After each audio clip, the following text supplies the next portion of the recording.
Welcome to the Dr. Wyatt Show podcast. I'm your host, Dr. Wyatt Fisher, a licensed psychologist specializing in couples counseling. If you want to improve your communication for more love and less conflicts, I have an app for that. Download Keep the Glow wherever you get your apps and start with 2 weeks free. Well, today we have a special guest with us. We have Krista Harden, who is the host of the Enneagram and Marriage podcast, and she's a relationship coach. And we're going to talk about everything Enneagram. You may have heard about the Enneagram. It's definitely a popular personality assessment.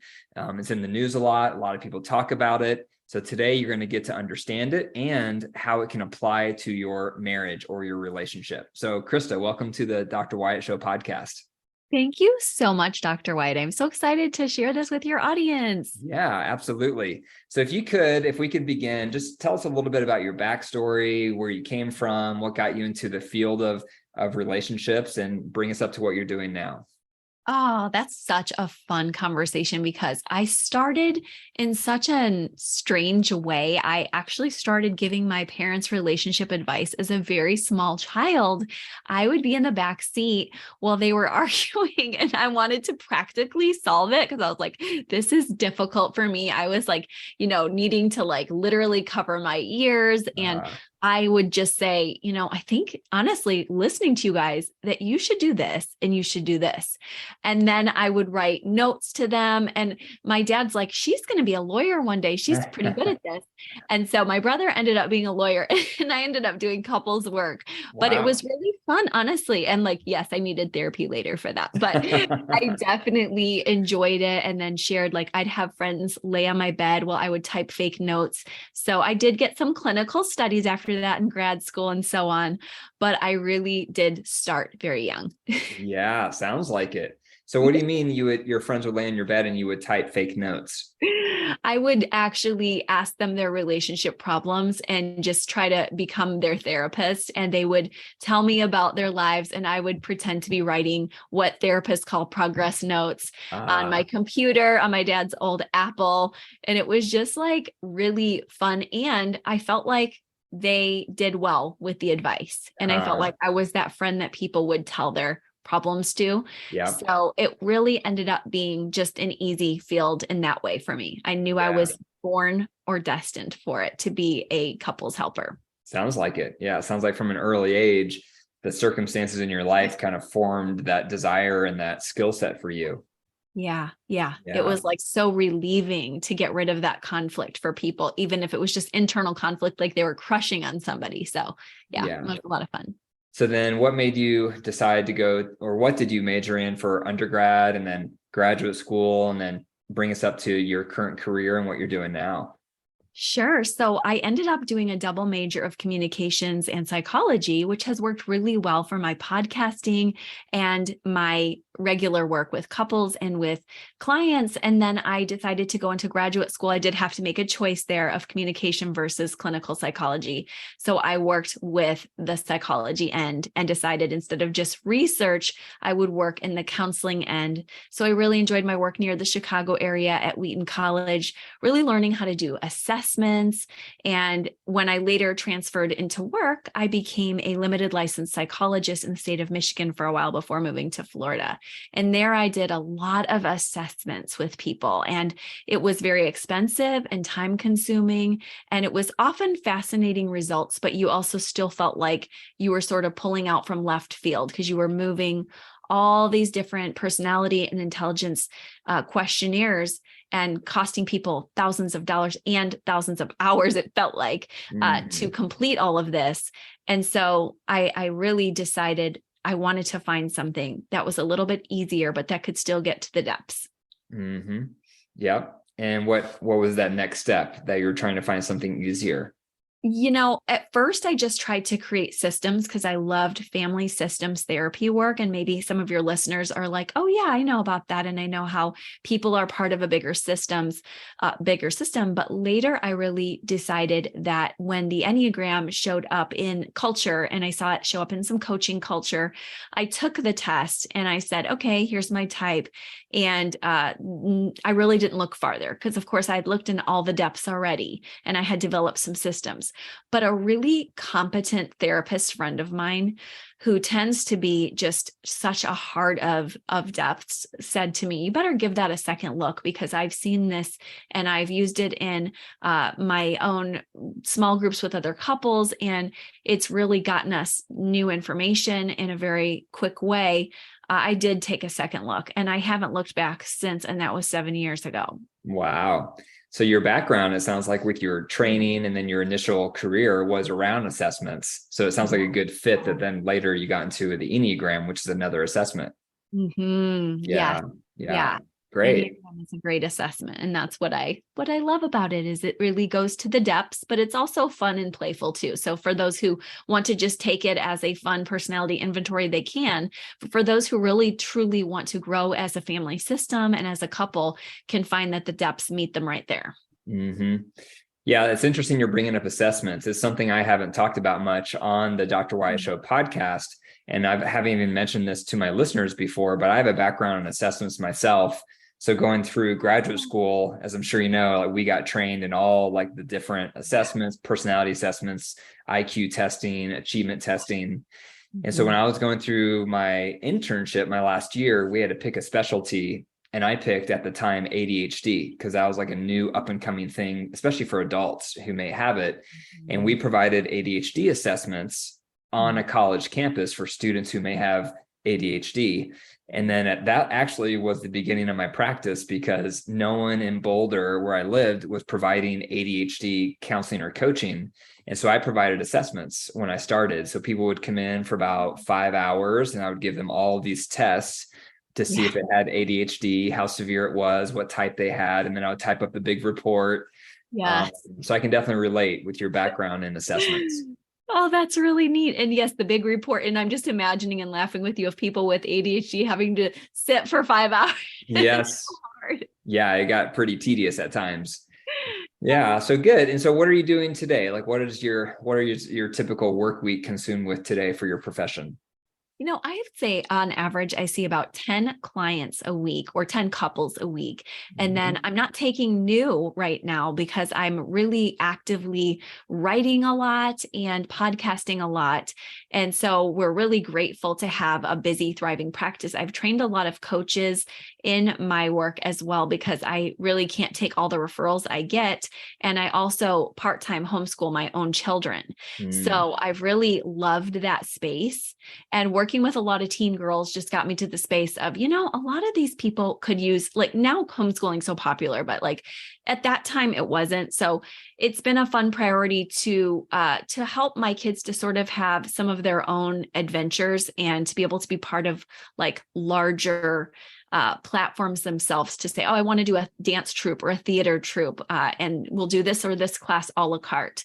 But I will say that I've loved kind of having this mom space and this, wearing my workspace, which is very meaningful to me as I launched my first daughter into college. And it's been a blessing to see the full spectrum of, like, now I can launch a little bit more, even because she got a presidential scholarship at a college, and we're on our way now. Wow. Congratulations. Yeah. You must be really proud of her. So let's go ahead and dig in. So the Enneagram. So what is the Enneagram? Let's start there.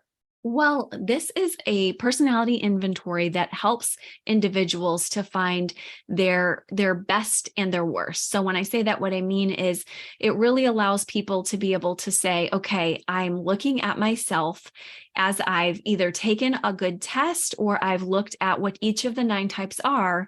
And as I find myself, I find that I'm met with a mirror image, if you will, not perfect, but pretty close, of what I'm like when I'm at my just darkest, and I'm seeing my biggest core fear, as well as what I'm like when I'm thriving. Because there's so much material written about the Enneagram that it really has given people the assurance that you're not alone. And when you are at your worst, others have been there, and there is a path to health. And so each of the 9 types has a path to health. And you can almost see yourself sometimes when you think you're healthy. When you read the description of each of the 9 types, you might have even thought, why doesn't my partner think I'm healthy? I'm this or that. And really, when you look at your personality, it's right in front of you to say, okay, now I'm seeing that my partner was sort of right about me. And I still have self-compassion because, we have reasons why we are the way we are. But I can see that I wasn't as healthy as I thought I was, because maybe for instance, myself, type 7s, we can be very bubbly and bright, but that can be just us at mid-range health. And when we're actually healthy, we're a bit more sober and a bit more serious, and we can access our hearts and not just like, flighty. So sometimes the spouse says, I noticed my spouse is a 7 and they're running all the time. And maybe in the past we thought that's me at my best. And as you learn this inventory, you realize, oh, that's actually me at a sort of average level. So it's a humbling experience, but it's also hopeful. So it sounds like what you're describing is each of these 9 traits or 9 personality types, there's like a good version and also like an unhealthy version of each of these types. Is that what you're describing? Exactly. And a mid-range. And you can find that all at enneagraminstitute.com. If you're just like, what somebody look like super healthy, what about mid-range, and what about unhealthy? And then I also have my website for that as well, which I'm sure we'll talk about later. Sure. Yeah. I mean, that definitely fits with what I've noticed in my own life and helping other people is any trait can be a blessing or a curse, depending on how it's used, when it's used, how often it's used. And so it sounds like that's kind of what you're describing with these personality types is any of these types aren't necessarily good or bad. It's how you use them and how healthy you are when you use them or how they come out. That makes a big difference, it sounds like. It does. And it's sort of your ego getting in the way to say sometimes like, no, I'm healthy, I'm just strong, or I'm healthy, I just like to withdraw all the time. And so whatever your tendencies, it just sort of holds up a mirror to say like, this is great at times, but at times this is really upsetting to the people around you when you're not balanced. Sure. So how does the Enneagram compare to other popular personality assessments out there, such as the Big Five, Myers-Briggs? How would you compare and contrast compared to those? I like to say that it's, sometimes you see something on a chart and you can read about it on a chart with any of these measures. But what happens with the Enneagram is it's almost like you took the map off the wall and it's a globe and it's fuller and it's more robust. And you have the depths, as I was saying, each of the types, not only do you get the description like you would, for instance, with the 16 personalities or some of the others you mentioned, but you would even get the root of why it's usually like this for a person. So perhaps the person's withdrawing, but now you understand that as a type 9, they feel like no one heard them much when they were a child, and that's something that they've developed as a coping mechanism later. So when you bring it into a relationship, instead of just saying you're the peacemaker who, doesn't feel heard, it's more, oh, I get it. This is a history for you. And there's a reason why you're like this. And maybe we can even find your voice together. So you can see that there's levels instead of just a description. Okay. Well, let's dig in a little deeper. So what are the 9 different personality types according to the Enneagram? Thank you. I'm glad we get to go through them briefly. Sure. So type 1s are often thought of as perfectionists or reformers, and there are subtypes of each type. We won't get lost in those today, but the main things everyone can understand and recognize are that type 1s want to be good. Their worst fear is that they would be bad or wrong. And so sometimes in marriage, they can have fights because they're like, no, I'm right. And it can be hard to apologize because if I'm wrong, I'm bad. And they can get frustrated in marriage at their spouse for not being also perfect, perceiving. And then type 2s are givers and helpers, and they often find their worth through that exact thing of sharing and loving others. And they can even find their own worth through others' eyes to the point of codependency. And so it's a really important thing for a 2 to really look at their own self-image and to build up themselves and some healthy boundaries, because 2s have a tendency that they could be abused or that they could manipulate underhandedly in relationships if they're not healthy, if they're not direct with what their needs are needing. But anyway, type 3s are achievers. Type 3s like to perform and can chameleon to almost any space or person. And they are really good at that. And they're very good at getting on a stage, but it's harder behind the scenes in marriage when the stage is off and the lights are down. They're tired, they're exhausted, and they don't want to perform. And sometimes their spouses don't understand that discrepancy. Sometimes their spouses feel abandoned, but the 3 is seeking their worth through these achievements. So it's very hard to stop. They can get very wrapped up into it. The type 4 is also prone towards that same sort of attention-based codependency, but the type 4 can get very lost in their melancholic thoughts and just really the depths all the time, and really do a beautiful job of sitting there in artistic creativity and often very individualistic, and really feel that they might be, need to be unique, or they're not special, that their spouse doesn't love them unless they're unique or special. But they can get, like I said, just very lost in the depths and depressive spaces, addictive spaces, if they're not, doing some work to get more involved in gratitudes and the positive. Are you tired of all the conflict? Are you tired of not having your needs met? Are you tired of feeling tired? The solution is my marriage boot camp. In it, you'll receive hope, you'll receive direction, and you'll receive healing. And at only $49 a month per couple, it's the most affordable resource to restore your relationship. So get started today, and I hope to see you inside of the boot camp.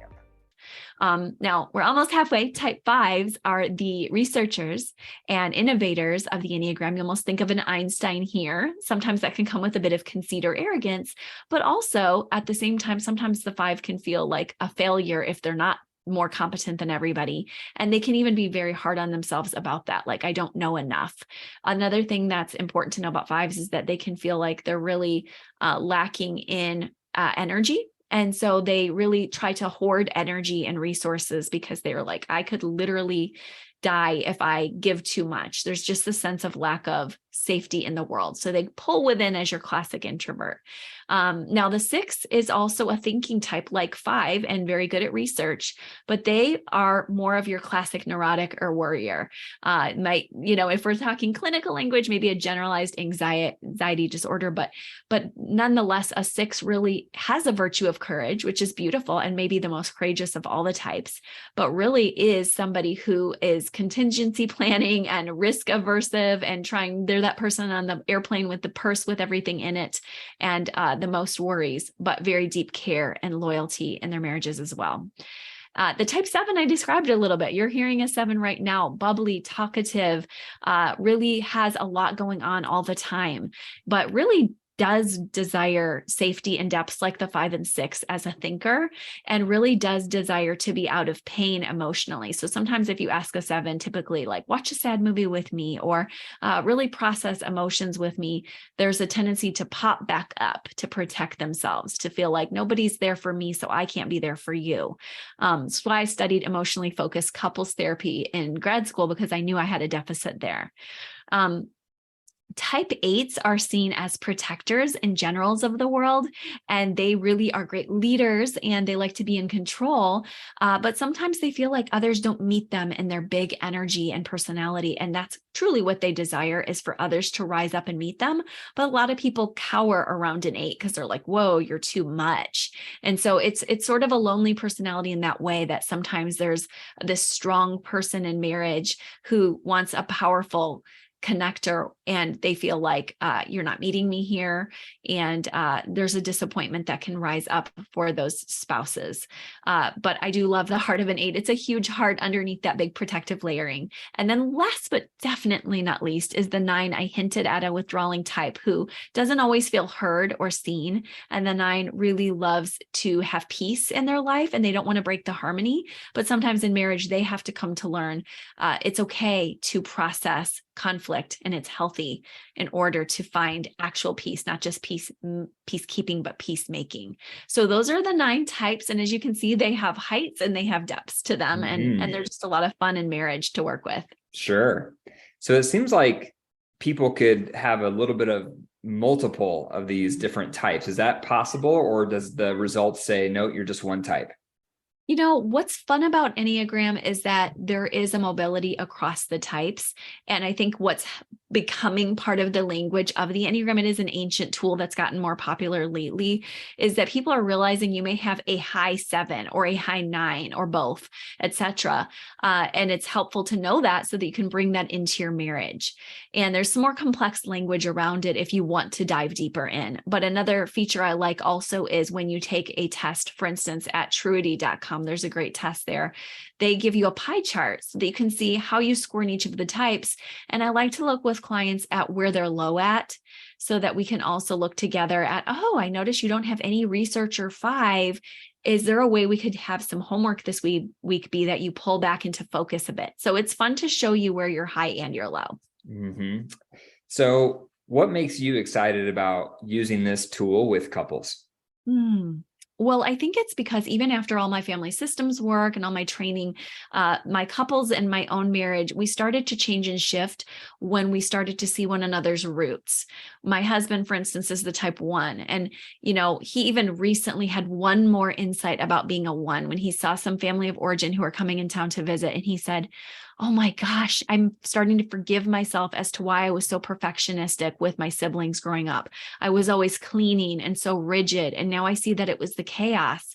And by the way, he adores his family and he knows that they came with their trauma when they raised him. And he's so proud of his parents, but it just gave him this look at, oh my gosh, I know why I'm like this. And then it gave me that same look at him to say, I know why you're like this. And then likewise with me, when we learned my mother had a mental health disorder and we heard some of the stories about her having schizophrenia when I was a baby, we realized that she probably left me alone to my own devices a lot. And we learned the stories around it. And that helped my husband to see why I'm so independent and why I really like to have freedom, because I'm used to that. I'm used to being on my own. So it really gave us a language that we never understood before. And my first couple I ever practiced this on was a 3-9 couple. And without getting into the achiever peacemaker details, it just blessed them so much because they were like, oh man, I was so mad at you for these things. And now I know you don't feel heard and you don't feel loved. So we can understand more about why they had infidelity. Yeah, I like that. I mean, this is kind of getting to one of the core issues, I think, of developing a more healthy relationship is developing compassion for how your partner is wired and why they're wired that way. And it's really a matter of moving from judgment to compassion or judgment to respect, because it's so easy to start judging how our partner shows up. And doesn't mean our partner doesn't need to change, but it's very easy to judge their wiring, their temperament when it's not congruent with ours. And so to be able to move it from judging them with how they are to respecting how they are, because we see now this is like part of just their wiring and their temperament. And then even further seeing beyond just their surface level temperament and back to the roots and the origins of it, then that compassion really starts to grow. So I can definitely see how you would be having some rewarding experiences working with couples with this. Thank you. And that word compassion is perfect. That's a word used a lot around Enneagram circles because it's just what starts to happen. Yeah, that would make sense. Yeah. So if a couple is like listening to this right now, what could they expect to happen if they chose to go take the Enneagram, their partner takes the Enneagram? What would they do with those results, and how could they kind of, sift through them to help their relationship? Well, if you do visit the site truity.com, what I like about that Could you spell that real quick, that website? Yes. It's www.truity.com. That website not only will give you a lot of the information so that you could just print it out for free and take it on a date night, but they also do actually link you to my pairing booklets. There's 45 different possible pairings, and you can get one of those if you like and take that on your date night too if you want to take it that next level. And now you can really dialogue, because I have inside of each of the booklets typical conflict patterns, typical root causes, ways that you guys can balance together, and some questions about how, once you find your gifts together, how you can shine your light together as well. And are there any, like, what if a couple takes this and they find out what their temperament is, and then they read somewhere, oh, that's the worst combo. Is there anything like that where they're like, oh, these two people should not be in a relationship, these two temperaments? Is there any like warnings or red flags that people may discover? I love that question, Dr. Wyatt. It's a great question. We don't want that happening to anybody because every single one of the pairings has value and a specific bright light they shine together. And it's so beautiful to see. I think of it in terms of colors, but all the different hues, and they're all different. And another way I think of it as when you talked about, can we have other like personality, like maybe I have some 1 and some 6 and some 7. I think of it as instead of playing a single note, you and your partner are playing chords together, and it's just so pretty, but you want to be able to play them well. So that's really a nice analogy, is it's just different music together, but you could look different with any number of partners. And what's more important is that you do your work so that you can be at your best. Because I truly believe when you're at your best, you influence others to be their best in the world. Yeah, that's great. Because I definitely have couples ask me periodically, are we just too incompatible? Like, do we just have too many differences? And my reaction to that is, all couples have major differences. It's really rare to be with someone where you have everything alike. Most couples have some pretty significant differences. So the main thing isn't how similar or different you are, but it's what you do with those differences. That's what makes the most difference. And taking a personality assessment like the Enneagram is one thing that can help couples respect those differences, learn how to interact with those differences in more compatible ways. Would you agree with that, or any comments on that? Oh my gosh, you're a great clarifier. That's exactly what it blesses you with, is you guys really truly get to discover one another's unique gifts. And I'm using the word blessing. You don't have to have a faith component, but at the end of the day, the Enneagram does also allow you that space to say, there's going to be some gaps here. And this is where faith does step in, whatever your faith is. And maybe you have a meditation practice or you have a faith tradition, but at any space, that's where you have to really realize, like, your spouse will never be all things to you. And they do bring gifts to you. We tend to the fundamental attribution error, thinking that we ourselves bring better things and that our issues are because of our wounds, and then our spouse's issues are because of their egos. But I think the Enneagram sort of just reminds you, like you said earlier, compassion is brought out when you can just see each of us brings something beautiful, and each of us has some trauma and some story behind our negative stuff. Sure. So my last question around it is, how does the Enneagram collaborate with marriage research and tips at large? Oh, I love that question. And we really try at Enneagram and Marriage to integrate the best of the marriage tools with the Enneagram, because I think that it could be and I think it is sometimes dangerous when people just say couples work is based upon Enneagram alone. But we have had decades of excellent marriage research to pair with the Enneagram. So I think that what's nice is when clinicians can incorporate whatever their favorite personality systems are into their work, because we don't want to miss all we can learn from Gottman's research and emotionally focused therapy. And maybe some of our listeners have some favorite modalities, some of the newer ones as well. And there are a lot of values to integrating the best of each. So I would really encourage everybody to stick with what's already working for them and to add this in where it helps too. I see. Yeah. So you're framing it as, this is a very effective, potent supplemental, but it's not necessarily instrumental, but it can be added to kind of the modality couples are already ascribing to, skills they're already learning, things like that. Yes. And I love for people to work with a professional who's trained in couples work by somebody credible like yourself, so that they know, I've got a good foundation. And now we're doing Enneagram work with that. Of course, I love any work. If you're just doing Enneagram work, I'm not, upset, but I want you to know, like there's so many other great tools that you can get at large from the field of couples. Yeah, super. Krista, so if people want to find out more about you, if they want to learn more about what you're doing, what are some best ways for them to connect with you? Directly at enneagramandmarriage.com, because there I have an entire page of freebies. You can read more about my story, but more importantly, learn about your story and how you guys can become healthiest together. Awesome. Well, thanks again for being on the podcast. I really appreciate it. And thanks for your time. Thank you so much. This was fun.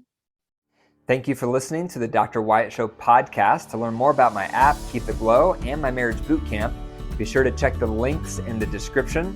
And if you enjoyed the episode today, I would love for you to leave a review and share this episode with one other person. And remember, your marriage is alive. If you care for it and nurture it, it will grow. But if you deprive it and neglect it, it will wilt and die. The choice is up to you. Take care.